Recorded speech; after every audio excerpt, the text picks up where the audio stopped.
Le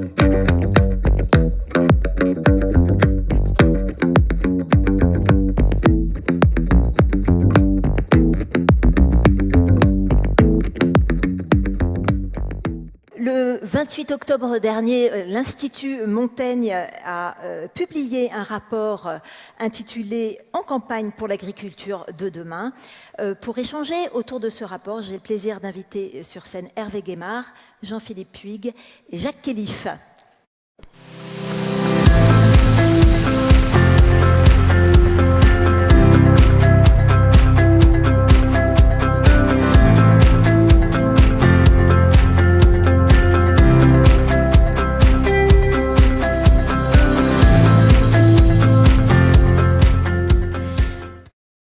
Bonjour messieurs, je vous propose d'enlever votre masque Hervé Guémard, donc vous êtes, c'est mieux. Donc ancien ministre de l'Agriculture, vous êtes également président du groupe de travail à l'origine de ce rapport. Jacques Kélif, vous êtes président du comité de parties prenantes du groupe Avril, et vous, Jean-Philippe Puig, vous êtes directeur général d'Avril. Alors, ma première question sera pour vous, Hervé Guémard. Ça faisait longtemps que l'Institut Montaigne ne s'était pas emparé d'un sujet tel que l'agriculture. Donc, ma question, c'est pourquoi se pencher sur ce thème aujourd'hui? Et puis, peut-être d'un point de vue plus personnel, pourquoi est-ce que vous avez accepté de porter ce rapport? Alors, c'est vrai que Montaigne n'avait pas fait de rapport sur l'agriculture depuis 2005. Et il a semblé aux responsables de l'Institut qu'il était important, dans cette année électorale qui va s'ouvrir en 2022, pendant laquelle, au surplus, la France présidera l'Union européenne au premier semestre, de mettre la question agricole et alimentaire au cœur du débat national et européen. On a vu l'année dernière, avec le Covid, la résilience de notre système alimentaire. On voit monter en puissance, et la filière oléoprotéagineuse le prouve, la question de la souveraineté alimentaire et la question des équilibres nutritionnels. Et donc, c'est la raison pour laquelle nous avons fait ce rapport, plus de 100 auditions pendant une grande partie de cette année. Nous l'avons publié il y a effectivement un mois, puisque ça nous semble quelque chose d'extrêmement important. Rappelons que la France est la première puissance agroalimentaire européenne, même si depuis une quinzaine d'années, nous avons perdu des parts de marché, y compris dans le commerce intra-européen. Donc ce rapport a un but, c'est de mobiliser tout le monde autour de l'agriculture et de l'alimentation, puisque c'est un très beau projet politique au sens le plus noble du terme, qui est tout simplement de nourrir les hommes. On voit bien avec l'inflation qui repart, 10 milliards d'hommes à nourrir à l'horizon du milieu du siècle. Donc par rapport à toutes les fadaises qu'on a entendues depuis 10, 15, 20 ans, en disant que le libre-échange généralisé était la réponse à tout, qu'il n'était plus besoin de produire en Europe parce qu'on pouvait importer à bas prix. Je pense que toutes ces fausses idées ont le cou tordu tout simplement par la réalité des choses. Et à titre personnel, c'est vrai que j'ai été ministre de l'Agriculture maintenant il y a longtemps, donc comme disait Henry Kissinger, il y a maintenant un intervalle décent, donc je peux à nouveau me pencher sur ces questions. D'ailleurs, je n'ai jamais arrêté de le faire comme parlementaire, ce que je ne suis plus depuis 2017, et comme élu local, puisque dans mon département savoyard que j'ai l'honneur de présider, nous avons depuis toujours une politique agricole et alimentaire très active. Alors, avant de poursuivre, je vais peut-être rappeler quels sont, très rapidement, les 6 chantiers qui ont été identifiés dans le cadre de ce rapport. Le premier porte sur la cohérence des politiques publiques, le deuxième sur le revenu agricole et l'attractivité des métiers, le troisième sur la compétitivité des filières et notamment des besoins d'investissement. Le quatrième chantier porte sur l'accès aux moyens de production. Le cinquième sur l'accompagnement de la transition agricole avec la valorisation des pratiques vertueuses. Et le sixième porte sur l'alimentation durable. Alors, Jacques Kélif, pour cet échange, vous, en quelque sorte, vous êtes là pour porter la voix de la société civile. Quelle est votre première réaction sur ces différentes chantiers portés, sur ces différents chantiers portés par le rapport. Bonjour à toutes et tous. Enfin, société civile, disons que je suis là parce que j'y connais rien. C'est à peu près ça, quoi. Donc, moi, j'ai été passionné par ce rapport. Absolument passionné. J'ai appris des choses. Alors, comme je ne savais pas grand-chose, on peut dire que c'est facile. Et j'ai découvert, par exemple, que, Monsieur le ministre, vous disiez qu'on est une grande puissance agricole. J'ai découvert qu'on l'était moins qu'avant. Ça, pour moi, ça a été une surprise. Et qu'on était même déficitaire dans les échanges intra-européens. Bon. Alors, bref, un très bon rapport, très bienvenu. Et je pense qu'il a aussi un intérêt, celui de remettre la question de la souveraineté sur la table. Et peut-être que cette crise Covid qu'on a eue avec tous ces questionnements autour de la souveraineté en matière de santé, de médicaments, quelque chose de bon, c'est que ça, on n'est pas seul au monde, certes, mais on a besoin d'être autonome sur toute une série de sujets. Bon. Et il y a autre chose qui m'a beaucoup marqué dans ce rapport, c'est que l'agriculture, au fond, c'est pas un truc d'has-been, c'est pas un truc d'hier. Je viens de l'industrie. Durant toutes les années 90, il y a eu un discours qui était sur le thème « L'avenir, c'est les services ». Tout service. L'industrie, c'est le début du 20e, c'est le 19e, etc. Et on se rend compte que tout ça, c'est des fadaises. Ça n'est pas vrai.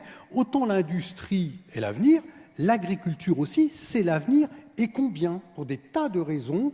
La santé, notre culture, au bout du compte, notre culture et l'économie. Alors moi, mon inquiétude, j'en ai une pour ce rapport, c'est que comme un certain nombre de rapports, il termine sur une étagère. Il y a quand même des étagères qui sont farcies de rapports passionnants et qui servent à rien. Bon, j'espère que celui-là, alors on a la présidentielle, ça devrait permettre d'alimenter un certain nombre de débats, mais vraiment c'est ça ce qui est important. Et je pense que l'une des conditions pour que ce rapport, justement, ne termine pas sur une étagère, c'est qu'il ne reste pas entre le petit cercle des sachants, c'est-à-dire les gens de l'agriculture, de l'élevage et les politiques de service. Je pense qu'il y a un enjeu très important de porter ces questions au-delà de ce cercle de décideurs premiers et d'aller vers vous disiez société civile, oui, les consommateurs et les autres. Et je pense que c'est très important parce que le monde agricole n'est pas toujours bien compris ni bien perçu par nos concitoyens. Il faut qu'on se le dise. Enfin, il y a un agribashing qui est tout à fait réel, qui, moi, me hérisse souvent le poil, mais qui ne peut pas être écarté d'un revers de main. C'est-à-dire, s'il est alimenté, il s'appuie aussi sur des perceptions qui ne sont sans doute pas les bonnes. Donc, avec ce rapport très documenté, très intéressant, je pense qu'il faut ouvrir un dialogue au-delà du cercle convenu. Et ça suppose, le dialogue, ça suppose de connaître et de reconnaître l'autre, d'accepter qu'il ait une logique différente, de convenir que sa logique, si ce n'est pas la mienne, peut être légitime aussi, et d'engager un dialogue. Un dialogue constructif, oui. on l'entend. Alors, un des chantiers de ce rapport porte sur la cohérence des politiques publiques, politique commerciale, politique économique, politique environnementale. Et là, dans ce domaine, on a l'impression qu'il y a beaucoup de freins à lever, Hervé Guémard. D'abord, une remarque sur ce que vous venez de dire. Je suis complètement d'accord. Je pense que désormais, l'agriculture et l'alimentation sont des sujets grand public, de plus en plus grand public, ce qu'ils n'étaient pas il y a 10, 15, 20 ans. Et je pense qu'il faut profiter de cet intérêt pour les questions agricoles et alimentaires de nos concitoyens pour précisément mettre ces questions au cœur de l'agenda politique. Alors, vous avez parlé de cohérence. Tous les paysans savent bien, d'abord, qu'il faut être cohérent et qu'une agriculture se construit sur le long terme. Et ce dont nous avons besoin, c'est de cohérence et de politique durable. C'est vrai notamment au niveau de l'Union européenne, puisque depuis maintenant le milieu des années 60, nous travaillons pour la plupart des productions dans le cadre d'une politique agricole commune. Et cette politique qui est formidable dans son principe connaît bien évidemment un certain nombre de limites. Bon, première limite, je n'insiste pas, c'est d'actualité, c'est toujours le spectre de la renationalisation des politiques au lieu d'avoir une politique européenne. Ça, c'est une menace qu'il faut toujours conjurer et contre laquelle il faut se battre. Le deuxième sujet, c'est évidemment la politique commerciale extérieure de l'Union, où il faut être extrêmement vigilant, notamment en imposant les clauses miroirs pour éviter que nous importions des produits qui sont produits avec des conditions sanitaires et environnementales qui sont interdites au sein de l'espace européen. Et de ce point de vue-là, la présidence française de l'Union, le premier semestre 2022, sera capitale pour populariser ces idées. Mais quand on disait ça il y a quelques années, on passait pour un zozo. Je constate maintenant que cette idée rencontre de plus en plus d'écho au sein du Parlement européen. Et n'oublions pas que depuis maintenant bien des années, nous sommes dans des procédures de codécision et que cette implication du Parlement européen est de plus en plus importante. Et enfin, troisième sujet européen, c'est la question de l'agenda vert, sur le principe duquel nous sommes tous d'accord, mais qui ne doit pas organiser la régression de la politique agricole et alimentaire européenne, comme des études d'impact récentes nous l'ont montré. Donc il faut de la constance. Et on parlait à l'instant dans la table ronde précédente de structuration de filières. On sait bien qu'une filière se structure dans la durée, donc il faut qu'il y ait absolument une constance des pouvoirs publics. Je pourrais parler aussi, notamment en France, de la question de la surtransposition des normes européennes. C'est un sujet dont on débat depuis longtemps et, comme disait Clemenceau du Brésil, c'est un sujet d'avenir qui le restera longtemps. Mais je crois qu'il faut toujours rester mobilisé contre cette surtransposition qui met des boulets aux pieds des paysans français. Alors justement, j'aimerais bien avoir votre point de vue sur cette surtransposition, parfois qui peut être vécue comme une entrave à la concurrence. Jean-Philippe Puig. Oui, je pense que... Merci pour ce rapport qui est effectivement très intéressant. Je pense qu'on parlait d'études d'impact au niveau européen. Je crois qu'il faut aussi que l'ensemble de nos politiques s'organisent pour faire des études d'impact, quelle que soit la décision. Je pense que le rapport aurait pu aller un petit peu plus loin en demandant de manière systématique, en France, commençons par nous-mêmes, de faire ces études d'impact. Et on voit bien, on parle de surréglementation. On va arriver dans cette période intéressante, préélectorale, où tous, je dirais, les candidats vont prendre des engagements. Ils prennent tous les mêmes. Moi, élu, je ne ferai pas de surréglementation, quel que soit le bord politique, et tous le font, de manière systématique. Et donc, on a encore eu l'exemple ce week-end, on peut citer l'exemple du glyphosate, j'en ai un peut-être que vous connaissez moins, c'est peut-être pas tant végétal qu'animal, mais voilà, donc on est tous pour effectivement supprimer le broyage des poussins. Donc il y a une technologie qui existe, qui est allemande, donc on a l'obligation en France de mettre cela en œuvre. Sauf qu'il n'y a que la France et l'Allemagne qui le met en œuvre et la technologie ne s'applique pas à tous les œufs et à tous les poussins. Qui paye? Qui paye? In fine, c'est toujours l'éleveur et l'agriculteur. Donc voilà, si on ne fait pas ces études d'impact, si on ne se pose pas la question de manière systématique, on a toujours finalement l'impression que le dernier roue de la charrette, c'est le monde agricole, ce sont les éleveurs. Et finalement, on se crée des barrières et on se crée du manque de compétitivité. Donc ça, c'est très important. Donc j'espère qu'on aura plus de chance avec ces nouvelles élections. Alors, dans la table précédente, on a beaucoup parlé de répartition de la valeur, c'est un sujet central. Et là, on a un peu l'impression qu'on a une équation qui est compliquée à résoudre entre rémunération juste pour les agriculteurs et, à l'autre bout, prix bas pour le consommateur. Hervé Guémard. Deux remarques préalables. On parle de répartition de la valeur et il faut en parler, mais il faut parler aussi de création de la valeur. Puisque avant de la répartir, il faut la créer. Et il faut la créer tout le long du spectre des produits alimentaires, qu'ils soient premium, milieu de gamme ou entrée de gamme. Ça, c'est la première remarque. La deuxième remarque générale, c'est que dans la répartition de la valeur, évidemment, il y a le producteur, le transformateur, le distributeur, mais il y a aussi le consommateur, il ne faut pas oublier. Et c'est peut-être un sujet qu'on verra ensuite sur la question des budgets alimentaire dans nos ménages et le prix que l'on consent à payer pour se nourrir, qui est un sujet absolument central, qui est évidemment pas modélisable. Ça, c'est les deux remarques générales. Ensuite, bon, je pense que les lois Egalim vont dans le bon sens, donc il faut accroître cette démarche contractuelle, plutôt pluriannuelle. Je pense que c'est le but à atteindre, avec des contrats par définition écrits. Alors, on sait que c'est extrêmement compliqué, puisqu'on est dans une économie de marché, on n'est pas dans une économie administrée, même s'il y a trop d'administration, comme le disait Jean-Philippe Puig, mais en tout cas, je pense qu'on est plutôt dans la bonne démarche. Dernière remarque, tout ce qui concerne les contrats, ce qui est traité dans Egalim, ne traite qu'une partie du sujet, parce qu'il y a une grande partie des producteurs qui, en fait, ne sont pas concernés par ces négociations commerciales sur lesquelles il faut avoir la plus grande vigilance.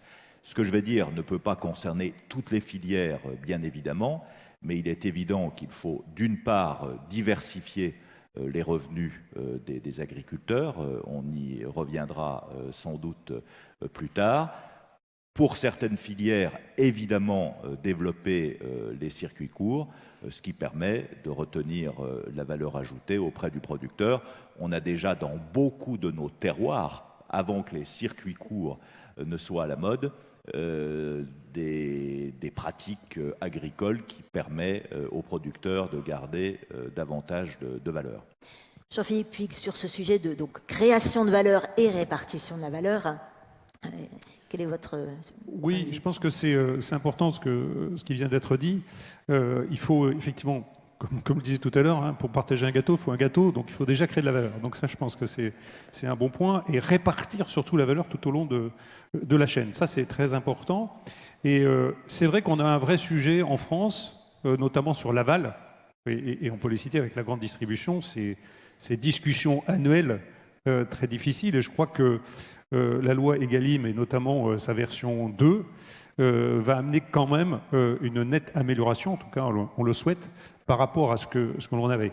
Je vais faire juste une petite comparaison, puisque nous avons la chance de travailler en France, mais aussi dans d'autres pays. Comment se passent les négociations en Allemagne? Elles sont dures. Elles sont aussi dures qu'en France. La grande différence, c'est que quand vous discutez avec un grand distributeur en Allemagne, vous avez un cadre qui souvent est contractuel sur 3 ou 4 années. Donc, vous avez la garantie du volume, pas celle du prix. Mais pour un industriel, c'est important. Vous avez quand même la garantie du volume, donc vous n'avez pas le risque de perdre d'une année à l'autre 25%. 25%, puisqu'il n'y a que 4 grandes maisons en France, 25% de votre production. Donc ça vous permet d'investir sur le moyen long terme, même si effectivement le revenu peut varier d'une année à l'autre. Mais vous n'avez pas le risque de tout perdre. En France, il faut qu'on se sorte de ce cercle vicieux qui fait qu'on ne peut pas avoir pour un industriel une visibilité moyenne-long terme, ce qui fait qu'on ne peut pas investir. Et donc on se plaint souvent du manque d'investissement dans la filière agroalimentaire. Il faut qu'on inverse ce paradigme pour pouvoir permettre finalement une rentabilité sur le moyen-long terme suffisante pour dégager ses marges et faire en sorte que l'agroalimentaire français, s'il joue avec les mêmes règles que ses voisins, il sera aussi concurrentiel que ses voisins. Alors sur ce sujet du prix, Jacques Kelly, on l'a évoqué, on est dans un contexte actuel de baisse du pouvoir d'achat et le sujet du prix est un sujet central pour le consommateur. Bah oui, enfin si on écoute tout ce qui se dit, oui, ça paraît central. Et c'est pas l'ancien syndicaliste ouvrier que je suis qui va vous expliquer que le pouvoir d'achat va bien, qu'il faut pas revendiquer, etc., etc. Donc il faut y aller, c'est sûr. Mais le toujours plus bas, est-ce que c'est entendable? Non, non, justement, je suis pas là-dessus, moi.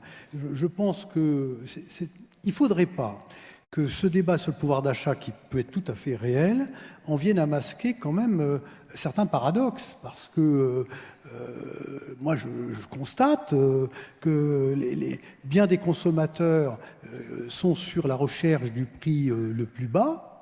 Il y a même maintenant des applications qui vous permettent de comparer les prix entre plusieurs magasins dans votre coin. Et il compare ses prix sur des iPhones dernier modèle hors de prix. Vous voyez, donc je pense quand même qu'il y a quelque chose de curieux, c'est-à-dire que on est face à un problème culturel. Il faudrait que la bouffe nous coûte toujours moins cher, mais on accepte de claquer ses sous dans tas d'autres choses dont l'utilité peut parfois être questionnée. Donc, oui, il y a un problème de pouvoir d'achat. Je ne voudrais pas que ça masque complètement cette question du rapport. Quelle est la valeur que l'on, qu'en tant que consommateur, on accorde à la nourriture, à un poulet, à une boîte de petits pois? Moi, franchement, je pense que si on rentre uniquement par la voie du pouvoir d'achat, qui expliquerait la difficulté ou le refus de payer plus cher, encore que j'ai été rassuré tout à l'heure en entendant que c'était pas forcément un problème, je pense qu'on louperait une partie du débat parce qu'on n'en aura jamais assez de pouvoir d'achat. Jamais, jamais. C'est un moteur, c'est toujours trop cher. Et c'est ce toujours trop cher que je trouve qu'il faut questionner. Et Jean-Philippe Puig parlait à l'instant des négociations avec les distributeurs, etc. Alors, j'y connais rien, une fois de plus, je suis spectateur devant ma télé. Mais enfin, quand même, chaque année, ce truc-là s'invite, et ça ressemble à une partie de Bonneto, quoi. C'est complètement opaque, on n'y comprend rien. Les agriculteurs, les producteurs sortent toujours pas contents du truc. On dénonce tout le temps les distributeurs, et sans doute qu'il y a des raisons à ça, mais je me méfie aussi parce que nous sommes français. Hein. Donc on est pour ce qui est contre ce qui est pour, et on n'aime pas les gros. Alors ils ont sans doute des torts, peut-être pas tout. En tout cas, en tant que citoyen consommateur, je n'y comprends rien. Et cette opacité sur le processus de formation du prix que je vais être appelé à payer me pose problème. Je ne sais pas qui c'est qui s'en sort le mieux dans cette affaire, qui c'est qui a menti, qui n'a pas menti, qui c'est qui a respecté les engagements, qui ne les a pas respectés. Et au bout du compte, je pense que cette plus grande transparence, honnêteté dans la façon dont se forment les prix, c'est un des leviers pour que le citoyen consommateur accepte de payer plus cher ce qu'il doit payer plus cher. Alors, on revient peut-être sur le sujet du budget que les Français consacrent à l'alimentation. On voit qu'il y a un paradoxe quelque part dans ce que vous évoquiez. D'un côté, l'iPhone très cher, et de l'autre côté, une volonté d'acheter toujours moins cher. Hervé Guémard. Alors, aujourd'hui, en France, le budget pour l'alimentation, c'est 13% du revenu des ménages. C'était 2 fois plus il y a 50 ans. Et il y a eu une éviction au profit de ce que vous dites, les iPhones, les services, la culture, les loisirs, etc. Donc c'est beaucoup plus faible qu'avant, mais ça reste plus fort qu'ailleurs en Europe. 13% en France, 10% en Allemagne, 8% en Grande-Bretagne. Ça, c'est la première remarque.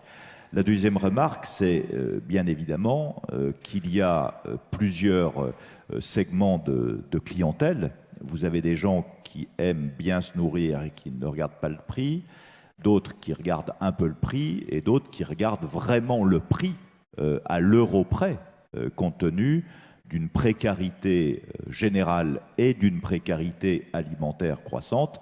Et là, c'est l'élu local qui parle, qui aide les associations caritatives pour lutter contre la précarité alimentaire.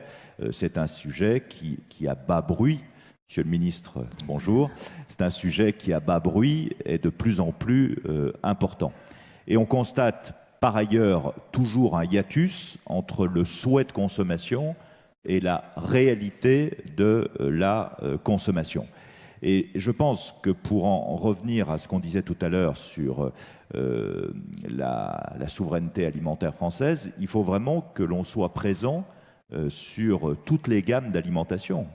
Le premium avec le haut de gamme, mais aussi les produits du milieu de gamme ou d'entrée de gamme, puisque c'est souvent ces produits d'entrée de gamme qui, évidemment, sont importés, qui sont de moins bonne qualité. Et donc ça, je pense que c'est une des politiques les plus importantes à adresser dans les temps qui viennent, mais c'est aussi la plus difficile, puisqu'elle concerne des millions de comportements individuels qu'on ne peut évidemment pas régir.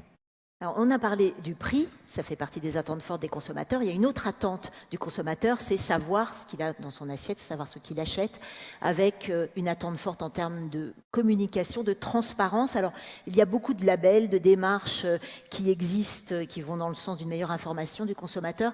Jacques Kélif, est-ce que c'est suffisant aujourd'hui? Quoi? Tous ces labels, cette transparence Il y en a beaucoup, qu'on affiche. Il y en a beaucoup. Non. Je ne suis pas du tout anti-label, mais je constate qu'il y en a beaucoup. Et qu'entre informer et communiquer, il y a une différence. Et l'un des problèmes que j'ai en tant que consommateur, quand je pousse mon caddie, mon épouse vous dirait que ça m'arrive rarement, mais c'est ce qui est faux, bien sûr. Donc, quand je veux vérifier ce qu'il y a dans un produit, généralement, c'est juste incompréhensible. D'abord, c'est écrit en tout petit, et je vois de moins en moins bien. C'est sur la tranche. Une fois que j'ai trouvé le truc et que j'ai réussi à le lire, je ne sais pas ce que ça veut me dire. Bon, donc, on peut informer, je proposerais bien de communiquer. Sur les labels.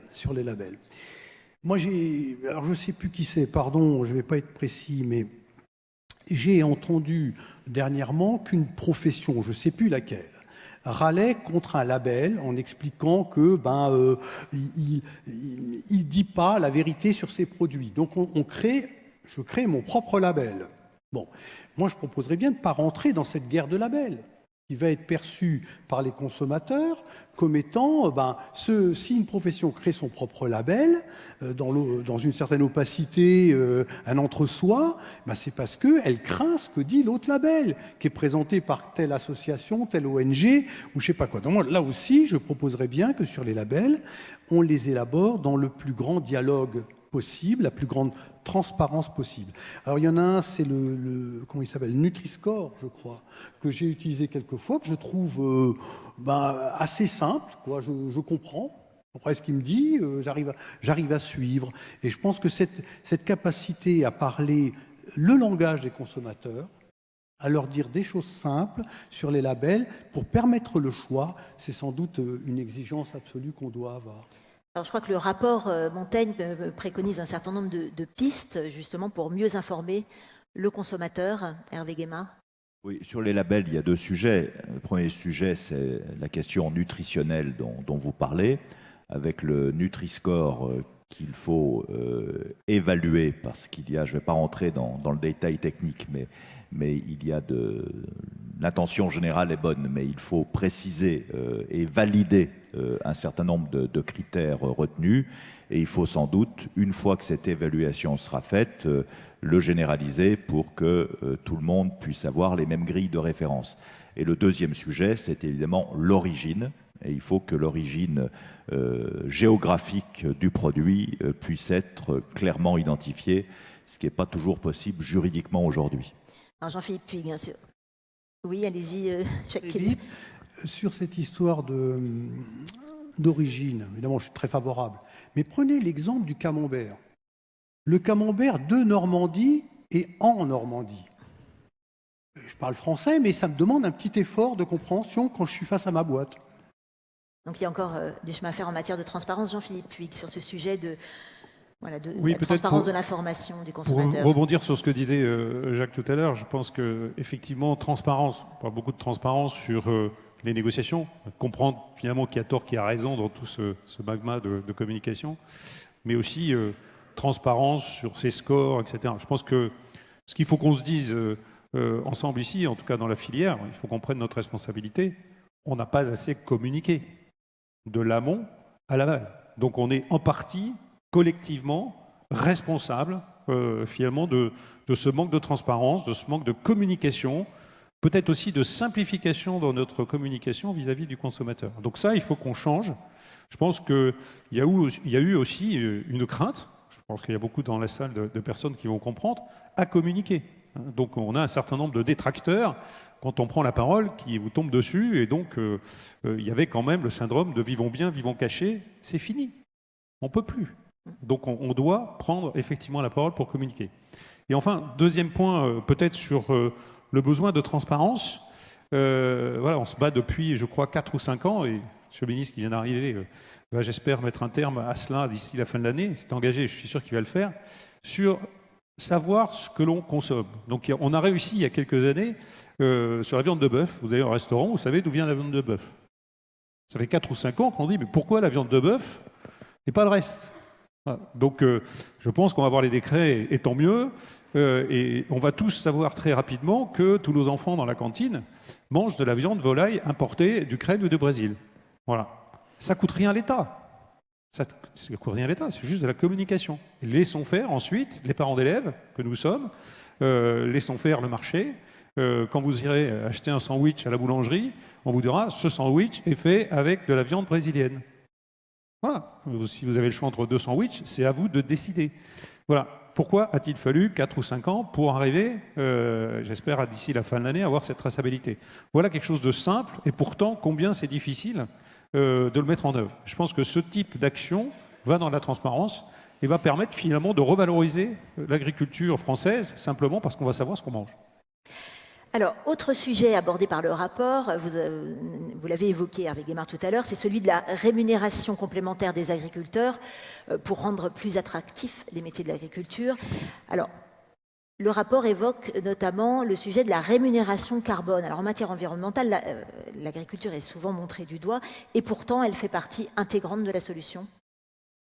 Oui, nous pensons, je ne vais pas rentrer dans le débat sur le revenu des agriculteurs, parce que c'est un sujet qui devrait faire l'objet d'une table ronde en soi, mais vous parlez des revenus complémentaires. Et je pense qu'effectivement, il y a un certain nombre de revenus complémentaires qui existent déjà. Hein. Le rapport n'invente pas la poudre. Hein. Il fait que mettre en perspective des tendances qui existent déjà, qu'il faut prolonger et développer. Donc c'est l'agrivoltaïsme, c'est la méthanisation, et puis c'est évidemment le carbone qui est un sujet d'avenir extrêmement important. Donc nous faisons un certain nombre de propositions précises sur notamment l'aide aux investissements dans la filière, sur le recensement de ce qui se fait, l'harmonisation des référentiels. Enfin là je parle devant un public très averti. Il est évident que cette question du carbone est absolument centrale. On a déjà commencé de le faire et je pense que c'est un des grands sujets d'avenir qu'il faut porter. Alors, autre rémunération complémentaire, c'est celle des services systémiques ou services environnementaux. Ça aussi, ce n'est pas quelque chose de nouveau, c'est évoqué dans le rapport. Oui, ce n'est pas nouveau. Il y a 50 ans, un jeune ministre de l'Agriculture qui s'appelait Jacques Chirac a fait une loi sur l'élevage. Et c'est dans cette foulée de la loi sur l'élevage qu'a été créée ce qu'on appelait à l'époque la prime à la vache tondeuse. Voilà, qu'on appelle aujourd'hui l'indemnité, l'ICHN, l'indemnité de compensation du handicap naturel. Donc voilà, la rémunération des services environnementaux dont tout le monde parle, c'est pas nouveau. D'ailleurs, il n'y a pas meilleur ami de l'environnement que l'agriculture, que l'agriculteur et que le paysan dans son champ. Et ce qu'on appelle les aménités positives environnementales de l'agriculture, on les découvre, enfin certains les découvrent aujourd'hui, mais elles ont existé depuis toujours. Donc ce qu'il faudra peut-être, et c'est le sens d'une de nos propositions, c'est qu'on crée un observatoire des services rendus en l'environnement pour objectiver le débat sur un sujet qui est souvent d'une très grande confusion. J'ajoute que ce qu'on appelle le deuxième pilier de la politique agricole commune, qui maintenant fête quasiment sa 30e année, donc c'est pas d'aujourd'hui, et qui a déjà beaucoup de choses qui se font. Alors, le débat avec la société civile, justement, Jacques Kélif, qu'en est-il de l'acceptabilité par le grand public de ces services, de la rémunération de ces services complémentaires? Je sais pas trop, parce que s'il faut payer à la fin, l'enthousiasme risque de chuter un peu, quoi. Donc, mais bon, moi je crois que évidemment c'est des pistes très intéressantes et il faut aller dans ce sens. Mais je me demande si, mais là vous savez, hein, moi je ne sais pas, est-ce que cette idée que le métier doit muter, parce que c'est bien de ça qu'il s'agit, c'est-à-dire que si jamais... pourquoi je dis ça? Parce que je me rappelle d'un débat à la télévision où il y avait un agriculteur qui disait « moi je ne suis pas un jardinier ». Alors, ça fait un certain temps, peut-être que ça a évolué, etc., j'espère, mais je pense qu'il y a également un effort éducative, de valorisation de ces soutiens différents, de ces sources de revenus différentes pour l'agriculture. Mais peut-être que je me trompe. En tout cas, si on va dans ce sens, vous parliez d'objectiver, Monsieur le Ministre, je pense que c'est absolument nécessaire. Parce que c'est quoi un service environnemental? Comment on va mesurer le progrès, si on y a droit ou pas? Enfin, là aussi, il faudra de la transparence, parce que sinon... et du partage, du dialogue, parce que sinon ça va donner le sentiment d'être encore une façon de recréer une ligne de plus dans une série d'aides alternatives au métier d'agriculteur qui devrait pouvoir vivre de son métier, point. Donc je pense que là, pour que ce soit accepté, il faudra éviter que ça soit perçu comme un habillage, objectiver, donner les éléments de mesure de la performance et rendre compte des résultats de cet engagement des agriculteurs pour l'environnement. Alors, autre sujet qu'il va falloir objectiver, pour reprendre vos propos, c'est celui des biocarburants, un sujet qui est abordé également dans le rapport. Alors, les biocarburants, on l'a évoqué, constituent un débouché pour les agriculteurs. Mais ces mêmes biocarburants sont souvent pointés du doigt par la société. Là encore, Jacques Kelly, je vais peut-être vous passer à nouveau la parole sur le sujet des biocarburants et le débat qu'ils suscitent dans la société. Vous croyez passer à travers maintenant? Alors, juste par rapport au point précédent, moi je voudrais vous dire que, en tant que Français, citoyen, moi j'adore mon pays. Et quand je me balade dans la campagne, je sais ce que je dois aux agriculteurs, aux éleveurs, qui font ces paysages. Et ça, moi, peut-être pas les autres, mais moi, je suis sensible à ça. Je n'imagine pas mon pays sans agriculteurs et sans éleveurs. Voilà. Bon, bref. Biocarburant. Alors là aussi, j'ai le sentiment que on ne se comprend pas toujours, quoi. J'ai bien compris l'importance qu'il y a à aller dans ce sens pour des tas de raisons, le tourteau, les huiles qui rentrent dans les carburants, qui seraient plus verts, etc., etc.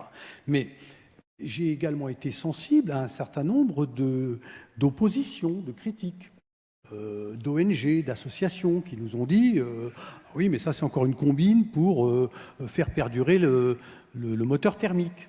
Je suis un amoureux de moteurs thermiques. J'ai des vieilles motos anciennes. Je compte pouvoir faire mon plein quand même encore. Ça, déforestation, substitution, accaparement des terres agricoles vouées alimentaires pour faire du soja, du colza, etc. Donc, comme simple citoyen, je suis vraiment pas du tout un spécialiste de la question. Aujourd'hui, pour moi, je suis encore troublé sur ces questions-là. Et en tout cas, si jamais l'avenir, j'ai pu comprendre que le gouvernement mettait un peu de sous et d'espoir dans le moteur à hydrogène. J'espère que ça va marcher, ce truc-là.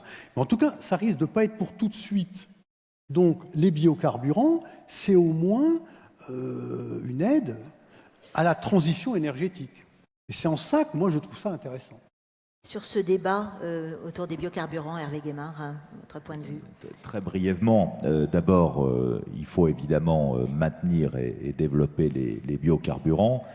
Et le rapport piste un certain nombre de solutions, notamment jet fuel, culture intercalaire, etc. Mais pour rester dans les généralités et dans la politique avec un grand P, c'est ce que vous dites, je pense qu'il y a deux sujets majeurs.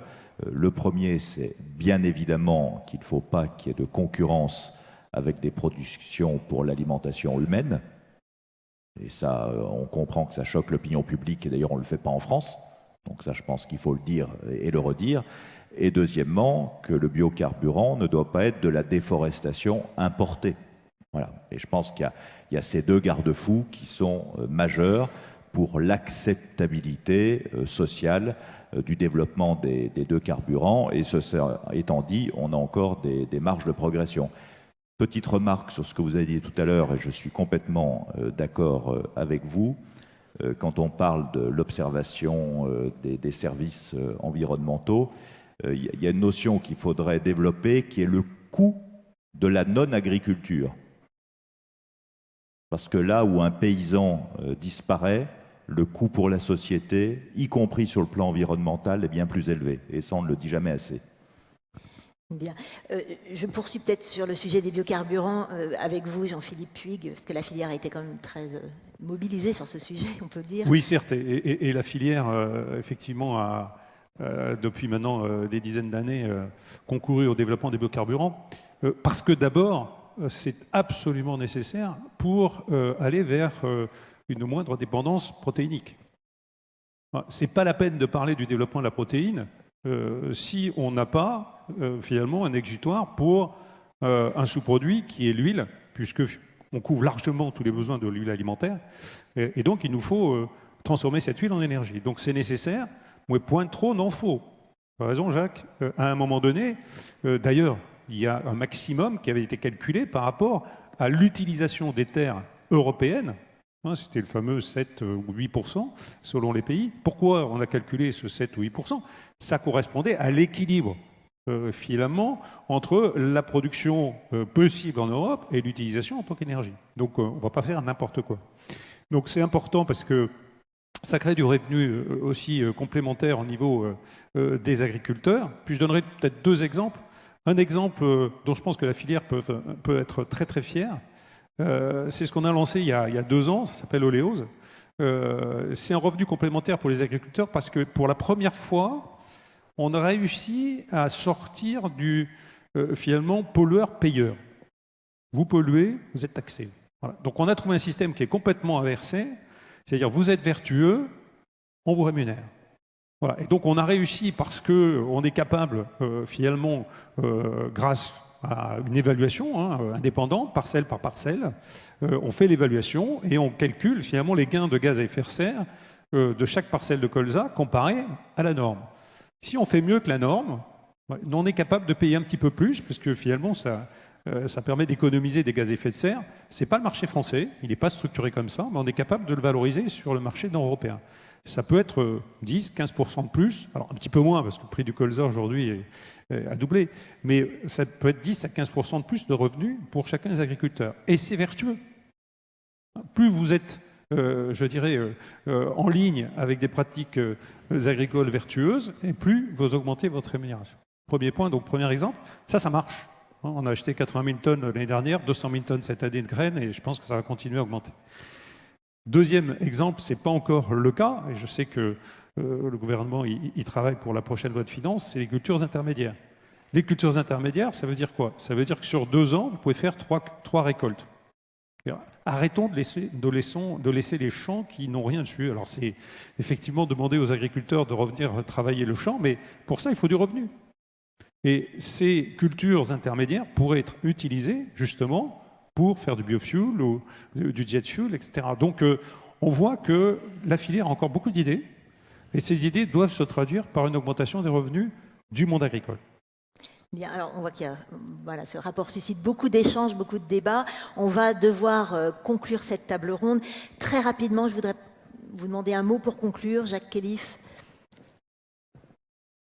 Un mot, l'agriculture, c'est moderne. C'est aussi l'avenir. Jean-Philippe Puig. Moi, mon mot, c'est optimisme. Je pense qu'il faut rester optimiste parce que le monde agricole, c'est la solution. Et Hervé Guémard pour le mot de la fin. Même chose, l'agriculture est un sujet d'avenir. Eh bien, merci beaucoup, messieurs. Merci pour ces échanges très riches. Je vous invite à regagner la salle. Alors, il est temps maintenant de conclure ce colloque. Je tiens à remercier vivement tous les intervenants qui se sont succédés sur cette scène pour la qualité des débats, la qualité des échanges. J'ai été aussi ravie de passer ce moment avec vous.